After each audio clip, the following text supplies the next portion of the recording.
everybody, to The Creative Moment, Season 8, Episode 6. First, if you didn't watch our previous episode, an interview with LM Designs, definitely go watch that. It was a great episode interviewing her. But we have another episode, obviously, today. And we are talking about quotes or advice that a couple of different quotes or pieces of advice that we have taken throughout the years that have kind of helped us transcend to where we are now. So. One of mine I used to actually show, and now that I'm older, I'm just like, I kind of understand it a little bit different. I don't know. And with the logarithms, you get all on Instagram and stuff. Inspirational quotes and and stuff like that, and it's just like, let's respond. Like Gary V. Gary V. We will not cuss like Gary V does. Oh, we just totally. Okay. You cracked it. Yeah, I did. Anyway, do you want to go first, or do you want me to go first? All right, I'll go first with one. Okay, so again, like, and part of the discussion. Just lately, feeds for you and shorts and getting all this stuff. And I was like, okay, it's kind of interesting because I got some opinions. And actually, I was just writing about somebody who mentioned something on the app formerly known as Twitter. And like, everybody's got advice.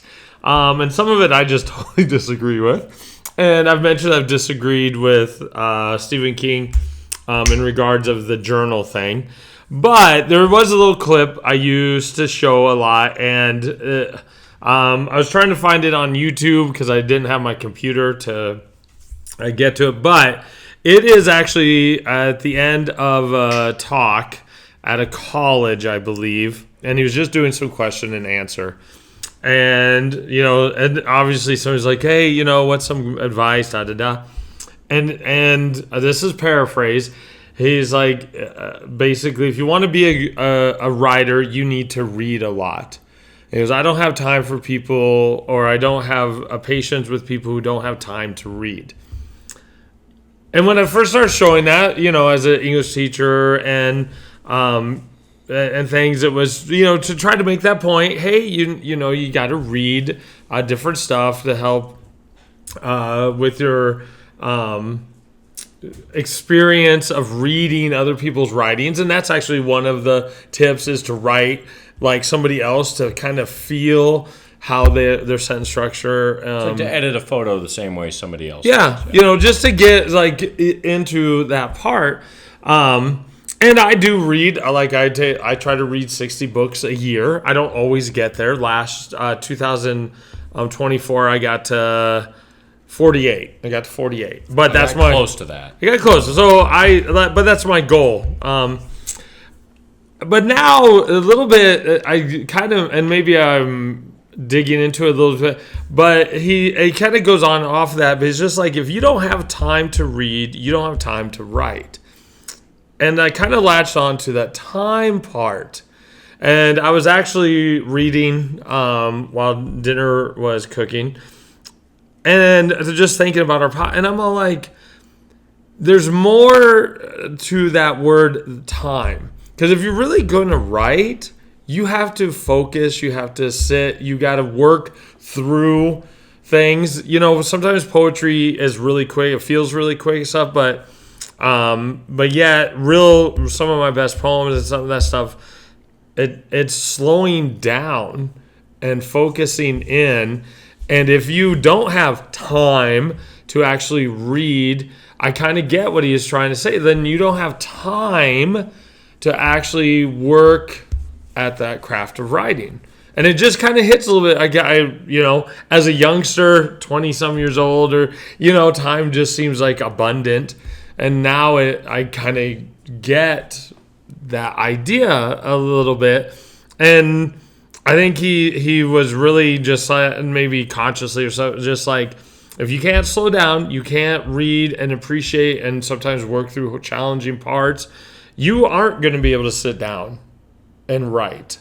You don't have the mental strength to do, in a sense, kind of that hard work.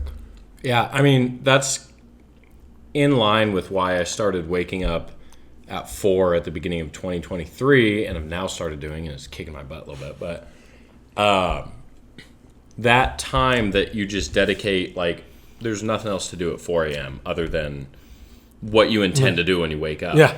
So when I get to my brand new office, my work is, I feel, just so much better because it's so much more just focused on the work and the time spent looking at inspiration to create the graphics or photo editing or whatever.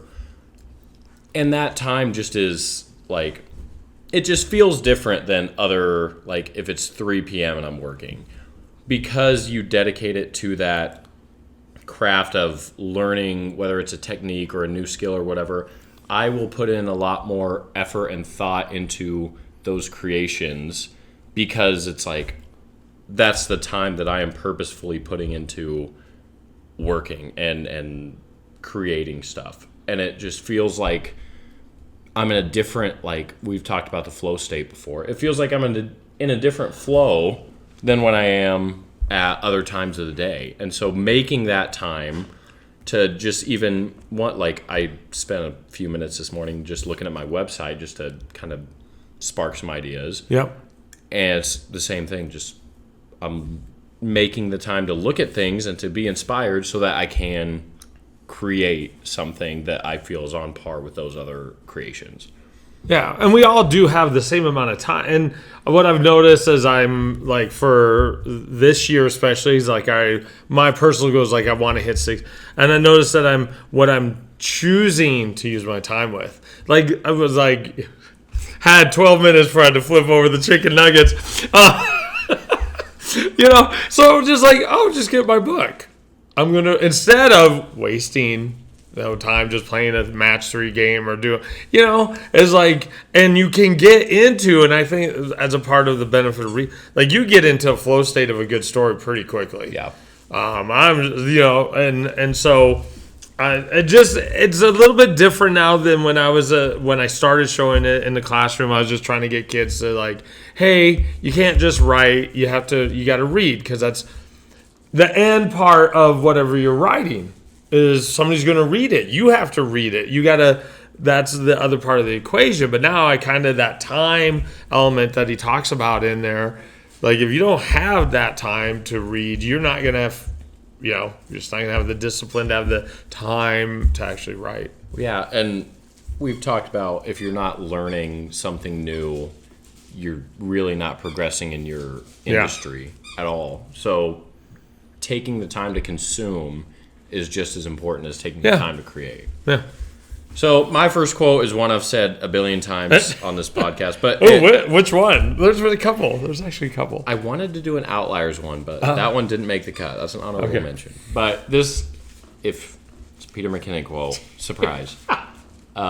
Stephen King. We're stereotypical to start out here. Heroes. So, but this one, I've said in my YouTube and this podcast, like all over the place. I've said at my talks, whatever. It's a quote by Peter McKinnon in one of his YouTube videos, The Mountains Won't Remember Me.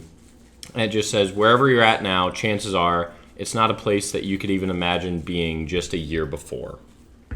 And being still, it feels like I've been in the industry forever, but still being pretty young in terms of the business and the passion and all that. I find myself coming back to this quote a lot, and like a lot of our social media apps now have like a year ago today or whatever. So I'll see your memories. Yeah, so I was at NSA Girls State Basketball this last week, and coincidentally on I think Thursday was the first time I ever shot Girls State Basketball 7 years ago. And to me, that feels insane. It feels like that time was a long, long time ago, but it also feels like it was yesterday. And if you would have told me in that moment, my first ever time shooting with a DSLR camera, where I'd be just 7 years later, I don't know if I would have believed it or if what I would have thought of that and where that passion would have taken me, not just business-wise, but experience-wise, memory-wise, relationship-wise, like all that stuff. the low points Yeah. and the high point. Like, I'm just pointing out, like, I mean, it just, for something to be able to take me on such an emotional roller coaster, obviously you have to care about it. Yep. And so it just is a quote that I come back to whenever I see stuff like that on my phone, or I think about, oh, this is my third year with this relationship, like Osceola hype videos or NSA or whatever. It never ceases to amaze me of the year before, I would have never imagined where I'm at now. Even though it seems now like, oh yeah, that was always where it's going to be. But a year before that, it doesn't feel like that. And so that quote kind of helps me when I'm just in the weeds with all this state stuff, and just whenever I'm in busy times to realize, like just today, I was coming home from my office at around noon. I'm like, I have an office, I have an apartment, a dog, all this stuff, just because I decided to pursue this whole photography video thing. Like, that's pretty cool that I'm able to afford it, like able to do what I do just because I chose to pursue my passion. And every year I look back and I'm like, yep, I couldn't have imagined having an office a year ago. And the year before that, a dog, or to make, six figures in a year, whatever. Like, there's just always milestones that help me look back and remember that quote, that help me reflect and just kind of be proud of where I've got to, and help me kind of still be motivated to keep pushing forward. Well, and it's interesting because to a degree, our life is routine. I mean, got school, it is. Even like you said, you've been to girls' state basketball now every year for 7. But there are still both ups and downs and unexpected things and connections that you don't know are going to domino ahead, or how you can always look back and go, oh, I see how that all came, but at the moment in the routine, you don't know that. And to stop and actually just appreciate the routine, but also be excited for the possibility of the change, or how it's going to be different, or what connection from a while comes into play now. And I like Peter McKinnon, his the one video when he's out in the water. Yeah. It's just like one thing I do appreciate is that he seems to appreciate his skill set and the opportunities he has, and the joy, that aspect of your soul, heart, energy coming through, kind of what LM Design 8 was talking, and I think he does and talks and tries to appreciate the unexpected of things, and doesn't make the hard times easier, but you also know that the hard times are going to, they're going to be different. They're going to change. The good things will come about. Our live audience, she's over here getting attention. Yeah, it's just a good quote, because a lot of times we just get lost in the everyday and don't take a step back to see where we've come, whether it's personal, whether it's business, whether anything.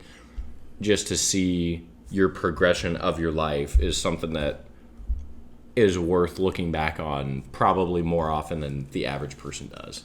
Which, to a degree, I think is an important reason why you should be creative, because you create artifacts of those milestones, or that stuff you can look back, so a little side note of why you should find something creative to do. All right, so my second one, I've been debating this one. It's coming from Prince, but for whatever reason, because Purple Rain, the 40-year thing about anniversary, releasing Purple Rain in the theaters for a small. It's not going to show up here. Anyway, and so again, the logarithm is feeding, because I watch a lot of inspirational stuff and things. And I'm right up to this moment, I'm not sure which one I really want to deal with, because there's just been some cool snippets, and I've seen them before. It's not like, but again, when you have progressed, or the older or some things, Okay, I'm going to go with the one again. I'm going to have to paraphrase. I believe it's an interview he was doing for the album Musicology. Because at that time, everybody's like calling it a comeback. He's like, oh, he's back. He's like, well, he never really left. So he's doing a lot more interviews and stuff. And actually, I think but somebody had asked him why he didn't seem that bothered or why he liked to give away songs.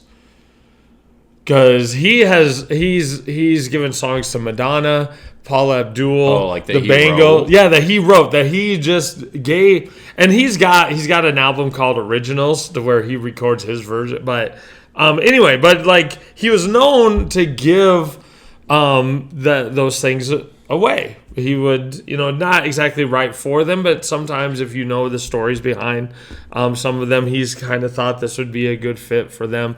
Love Thy Will Be Done, just different things. And in the interview, it gets kind of deep. And at that time, if you're a fan, and this is one of the reasons I love being fans of like Pearl Jam and Smashing Pumpkins and Prince until he passed away, is that you got to see their growth too. If you're a real fan, you are with them the whole time, not just there for the big moments. It's like Jaylen Brown. Yeah. Was MVP. Yeah. And so he was saying that there's kind of paraphrasing 2 reasons why he did it. One is because what you give out into the world, you usually get back. And so it was his way of showing love to these artists and things like that. And if you know him enough of his pseudonames he would have and stuff, Jamie Starr, and so he would, unless you really knew, you didn't know Prince wrote it unless you knew his pen names and stuff like that. But he's like, just my way of giving love and stuff like that to artists and things. But then he kind of got a little bit deep. And again, I'm paraphrasing. Sorry.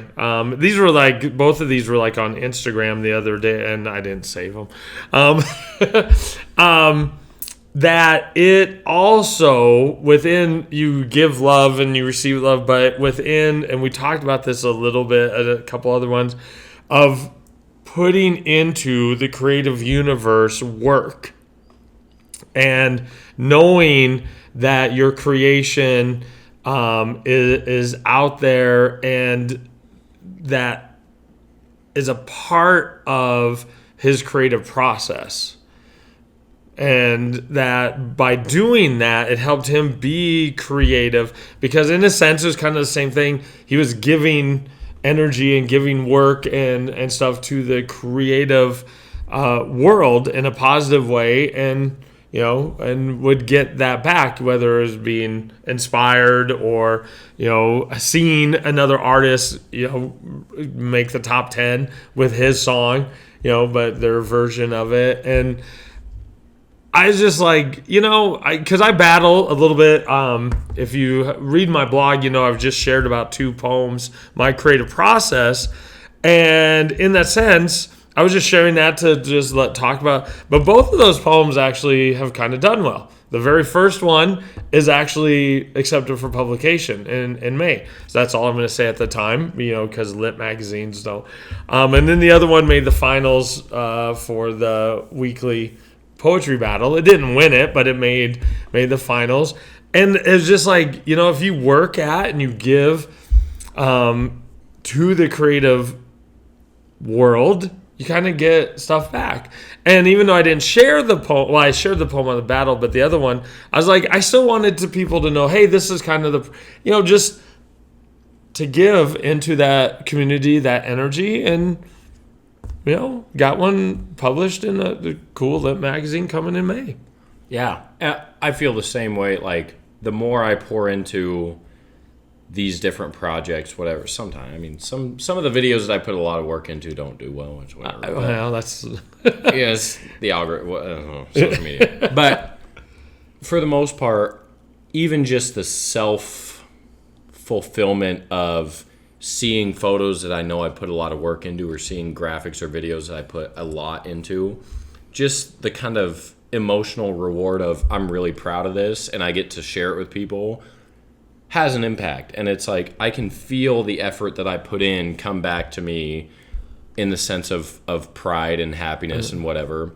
And I'm jealous because you get a lot of direct bridge to the people. You know what I'm saying? Like the hype when videos. I send off a gallery or a video, or whatever, I get an email back or a tweet or what. Like, I'm just saying, I am jealous. But Jason Zelazny is like 90% of it. I mean, he never fails to support me online, which I super duper appreciate. But yeah, it is like that is a lot more tangible of a emotional reward when you actually get the reaction, where some of your stuff might be more behind the scenes where you can get an occasional book review, but most of the people that read your book probably aren't going to leave a review. I mean, yeah. So it's more just that self-fulfillment of...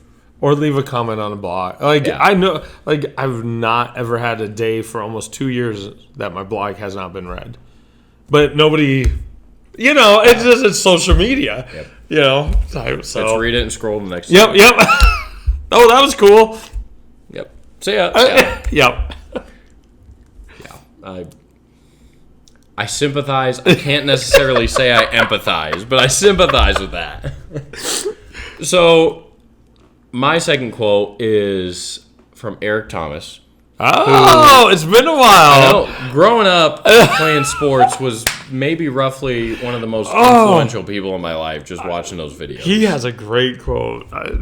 So this one I've applied to business. I applied it to sports, just basically everything that I did way back when. But this was, I watched a lot of his videos. He has a lot of great themes. I love the one about the jogger, something waking up. Or no, the dude that wakes up in a full suit, goes into the beach, and the guru holds him down. Yes, That one is great stuff. But this one was one that I think I caught on to in like 6th grade. It was the Everybody Wants to Be a Beast video. Oh. And so the quote is, everybody wants to be a beast until it's time to do what beasts do. And relating that into now my just personal and business life, I look at a lot of people. I see a ton of people in my industry. I mentor. I'm at state events where there's tons of media. Like, there's just a lot of people in this industry. And the most successful people that I see are the people that do the work that nobody else wants to do. The people that stay in the hours that they don't want to work in. The people that just do more and do what it takes to be great. So instead of like a beast, everybody wants to be great. Everybody wants to be the best until it's time to do what the best people do. And I feel that I have put in more work than I can even really imagine sometimes. But just, I see other people that want to be where, this sounds so arrogant, but want to be where I'm at, but they have no idea what I had to do to get to where I'm at and where I'm going to get to and what I'm going to do to get there. And I see a lot of people either give up or just start complaining about how they aren't seeing success for some arbitrary reason. The world's against them, whatever. I'm like, no, you just need to work harder. You just need to do this. And some of them I'm pretty good friends with. I'm just like, you just have to do something different. You're not like, this isn't working. And so that quote propels me every time I read it, because I know like the waking up at 4 thing is something that I instilled in myself. I still work basically just 8 hours, but I wake up at 4 so that I can feel that kind of motivation and be like, okay, I'm done at noon. Like, I feel like I'm getting ahead, even though maybe I'm working the same amount of hours. But not a lot of people would do that if it motivates them. I struggle to work in the afternoons. I just, yeah, and that's just being self-aware too. Yeah. Like, so if people get into a routine where they struggle to work in the afternoon, are they going to do what it takes to get those 8 hours in, or are they just going to say, oh, I just can't work in the afternoon, I'm only going to work 4 hours instead of the 8? Yeah. And so that quote of just like, If you want to be great, you have to do what great people do. And I feel like to this point, I have followed it decently well to the point where I've been able to be more successful than I could even imagine, but more than the people He's got another one that okay, I'm gonna mess it up. What do you have to do when you go after the same thing 1,000 other people want? It's something like that. That's a paraphrase too. But it was along those ideas. Like, there's competition, and so if you're gonna go after the same thing 1,000 other people are going after, how are you gonna beat them? There's been a lot of people that have weirdly just asked me to give them the NSA contract. I'm like, first of all, no. Like, this is wild, but that's the world we live in. Yeah. Okay. Second of all, you are not willing to do what I am willing to do for that. Staying up all night.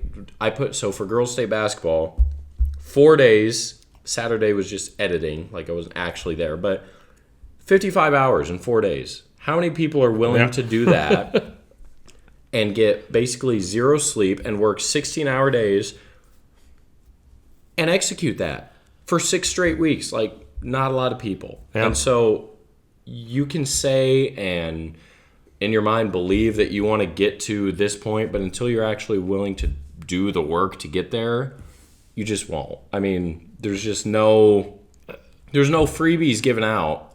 And I mean, the NSA contract kind of fell into my lap, but we've talked about I had to work and show that I could handle it before I actually got kind of gifted it, so to speak. And it resonates a lot when I just see all these people that, I want to do this. I want to be this. I want to be the greatest basketball player ever. I want to be the greatest. If you don't put in the work to get there, until it's like everybody wants to be great, but until it's time to do what the great ones do, a lot of people just fall by the wayside. Yeah. And we've talked about the work that it takes, and we're a society that we consume the end results of a lot of hard work, and everything that from, games to movies to record, we're not there when they're in the studio recording late at night or there is so much work behind everything, but nobody wants that. They want the quick, hey, the handout. I'm going to give you 500,000 followers for 1995. Yep. That's what it's, and people, you have to work. It doesn't matter what it is, it pays off. And part of I think the payoff, because even in my case, I'm still writing, I'm still blogging, I'm still, I just take a little bit of pride in the work that I put in, and I know that it's out in the world. It's part of the creative, kind of like what Prince talked about, and just a sense of, accomplishment that way. I probably will never, ever be able to make a living off of my writing. I've not stopped, though. I've known that for a while. Well, say down the line you'll be able to look back and know that you earned it. And that, paid your dues. I better be a New York Times bestseller at some point.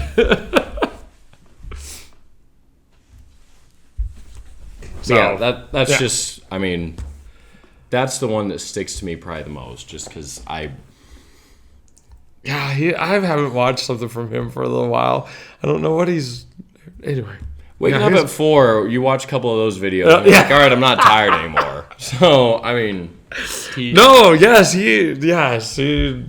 great advice and perspective, and he also worked really hard. He went through some rough stuff with his wife. He was a high school dropout, wasn't he? Yeah. I mean,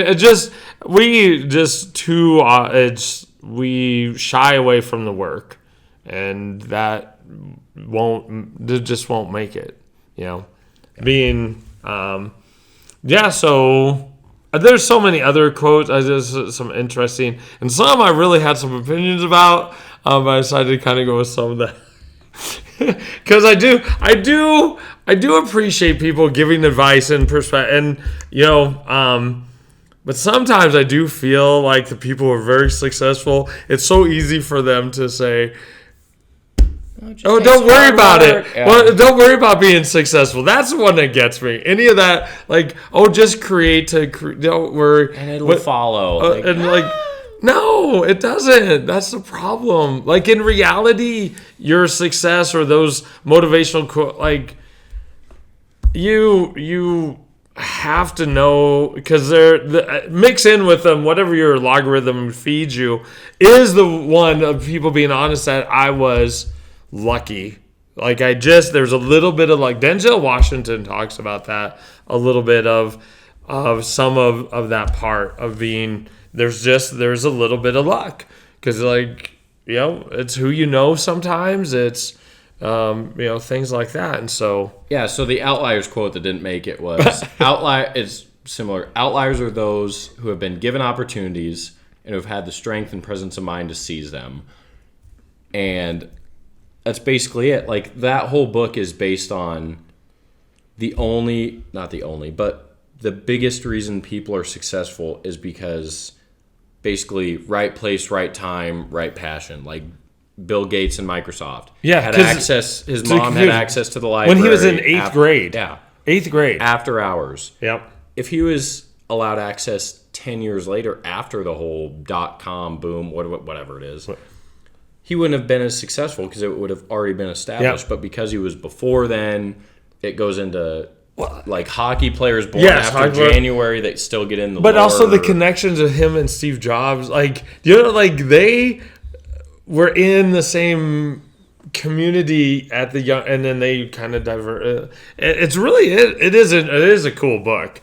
It does not mean that a hockey player that's the only successful, but it statistically shows, in a sense, they had that later birthday, which kind of gave them a little physical, type of thing. And the one about the street, I'm gonna totally mess that one up. Of the in Pennsylvania. Like that is really kind of crazy. Of all the successful people that came lived on that street. I mean, it's cool. It doesn't, but it's not like that's the only reason. But hard work isn't the only reason either. Yeah, I mean, no. There's a lot of factors that play into being able to be successful in just anything. Yeah.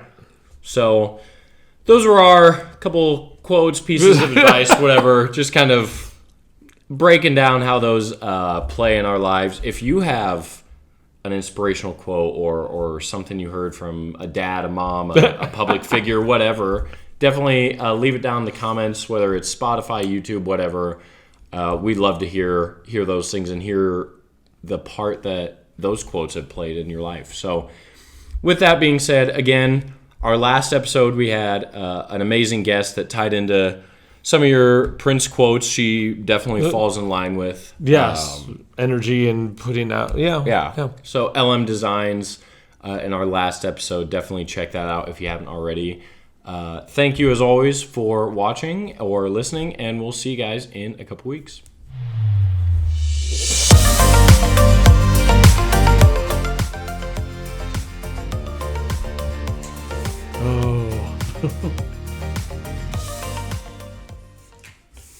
There's one by Rick Rubin I wanted to totally just destroy. That you disagree with? Yes, gosh. About like hard or what? No, it wasn't hard. It was it was the part about don't. So part of it was I agreed with. It's like your art or your